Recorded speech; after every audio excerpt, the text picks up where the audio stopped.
Coucou tout le monde, j'espère que vous allez bien. On se retrouve pour un tout petit tuto, une toute petite vidéo très très courte, juste pour voilà, vous faire une démo de comment je mets ma wax maison dans mon stylet. Voilà, tout simplement. Alors vous trouvez ce genre de vidéo un petit peu partout, non, mais selon les wax des personnes qui ont trouvé les recettes, je pense que ça doit être différent. Là, tout simplement, j'ai fait plein de tests de wax, hein, vous le savez, avec en mélangeant plusieurs wax. D'ailleurs, celle-ci n'a toujours pas de nom, hein, puisque j'en avais appelé la Carnobeille, parce qu'il y avait Carnoba et cire d'abeille, voilà. Là, vous avez 3 cires différentes. Je vous invite à aller voir le tutoriel hein, qui s'appelle test, crash test ou un truc comme ça, wax, numéro, je sais pas combien, je sais plus, c'était 4 ou 5, enfin bref.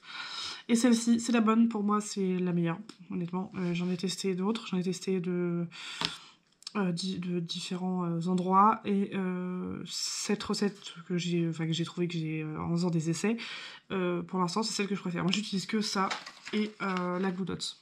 Voilà. Donc je vous conseille soit de prendre de la Glue Dots, soit d'aller suivre mon tutoriel.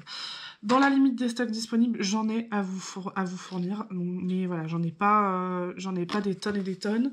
Là, j'ai racheté de quoi en refaire, voilà. Mais je vous dis pas, je peux vous en proposer ou pas, puisque ça dépend. C'est bien pour ça que je vous ai fait un tuto, parce que c'est pas... Mon but n'est pas lucratif de base, donc... Pardon, excusez-moi. Voilà, le but c'est de partager et de faire des essais avec vous et que vous puissiez les reproduire à la maison. Mais bon, chacun est libre de ses choix et tout le monde n'aime pas faire ce genre de choses, donc voilà. D'ailleurs, à une époque, je faisais partie de ces gens-là. Il y a des trucs que j'aimais pas forcément faire moi-même et j'aimais bien les acheter tout fait. Donc je comprends parfaitement. Bref, je vais donc vous montrer comment je m'en sers, tout simplement parce qu'elle est différente des autres wax. Alors déjà, bon, elle craquelle dans la plupart des pots où je la mets. Elle est craquelée. Donc ça, je pense que c'est la cire à épiler, puisqu'il y a la troisième wax, c'est la cire à épiler. Et donc, elle est assez modulable, on va dire. Enfin, pas modulable, pardon, modelable plutôt. C'est pas la même chose, donc j'espère que vous allez bien voir. Hop, donc vous voyez là, j'ai déjà gratté dedans. Alors je suis pas sûre que la mise au point soit excellente. J'espère que je vais réussir à faire quelque chose. Et donc il faut vraiment pas en mettre beaucoup. Donc avec un petit pot comme ça fait quoi, 2 grammes je crois. Vous allez vraiment pas gratter grand chose. Vous allez juste gratter comme ça. Vous allez retourner votre stylet. Et vous allez gratter de l'autre côté. Bon, là j'en ai même qui entrouvre et qui est ressorti de l'autre côté. Voilà. En général, quand vous... Désolée, il y a un petit poil. En général, quand vous le rechargez, ça vous dure un temps. C'est ça aussi la raison pour laquelle on veut toujours essayer de changer, etc. Il y en a pas qui comprennent pas et qui sont à fond pour les petits pains de colle qui sont fournis avec. Mais il n'y a pas de souci. Enfin, je veux dire, si ça vous convient, tant mieux. Personnellement, je pense qu'on est bien au moins 90% à ne plus supporter ce pain de colle. Voilà, non, moi je peux plus. J'étais retestée la dernière fois parce que moi j'aime bien, c'est assez satisfaisant de pointer dans le pain de colle là, mais c'est tout en fait. C'est le seul truc qui est bien. Tu le recharges 20 fois, enfin c'est une horreur. Alors qu'avec cette wax ou avec la Glue Dots, non. Et il y a aussi ce côté satisfaisant, ça fait ploc, ploc, enfin bref, j'aime bien. Donc là, vous allez, donc là, j'en ai mis, parce que le stylet il est neuf. Donc je vais en remettre un petit peu, parce que j'ai pris une pointe neuve. Par contre, quand vous rechargez votre stylet, vous n'avez pas besoin d'en mettre autant. Enfin, autant, c'est déjà même pas encore grand-chose. Donc là, vous avez une petite boule. Vraiment, il n'y a pas grand-chose dedans. Je vais essayer de bien vous mettre face... Je sais pas si je dois changer quelque chose pour avoir le focus sur ma GoPro. Little. Voilà, donc là vous allez simplement l'aplatir, déjà. Hop. Et en fait elle se moule, c'est ça que j'aime beaucoup, elle n'a pas donc de côté collant. Et donc là vous allez prendre, en général moi ce que je fais c'est que je prends un diamant défectueux. Voilà, donc là j'en ai un ici. J'appuie dessus. Hop. Donc ça vous fait déborder, entre guillemets, j'espère que vous allez bien voir, autour du stylet. Et là, vous le tournez un petit peu comme ça.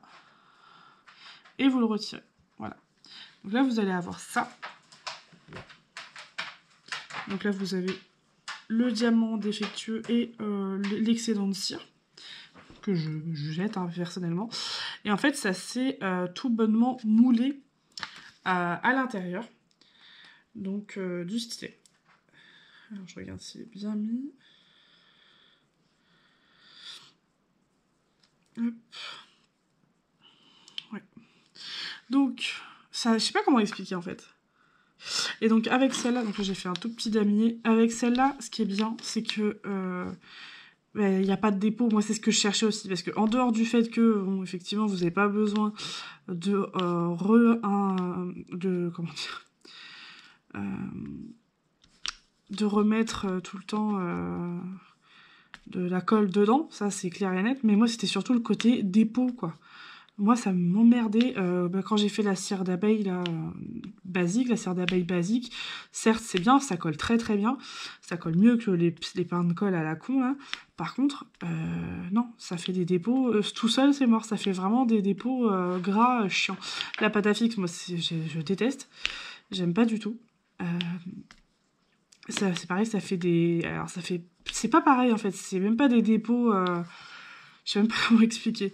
Moi, c'était plus des fois, si je faisais ça sans le faire exprès, ben, j'avais de la pâte à fixe qui se collait sur la colle, là, et impossible de l'enlever complètement. Et non, ça m'a... J'ai testé, c'est pas du tout pour moi, pardon. Vous voyez, ça colle très très bien. Vous avez le... Parce que ça veut pas venir. Un peu comme la Glue Dots, en fait.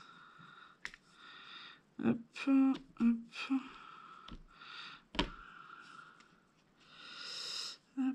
Faut pas les replacer comme ça, éviter au maximum de les replacer comme ça. Alors moi je fais raclette avec mes doigts. Voilà. Donc c'est vraiment, enfin ça colle super bien. Faut vraiment le mouler. Après vous pouvez utiliser cette technique avec pratiquement toutes les les wax, hein, je pense. Enfin, je pense qu'il n'y a pas de souci. Hein.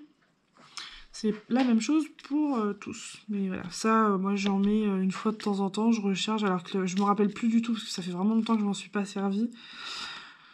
Enfin, je m'en suis servi. Mais je sais qu'on recharge énormément de fois avec... non, c'est... avec la colle rose, quoi. Donc voilà. Donc j'espère que j'ai été claire, c'est pas très compliqué, hein, et voilà. Je vous fais des gros bisous, et si vous avez des questions, surtout n'hésitez pas. À bientôt, ciao ciao.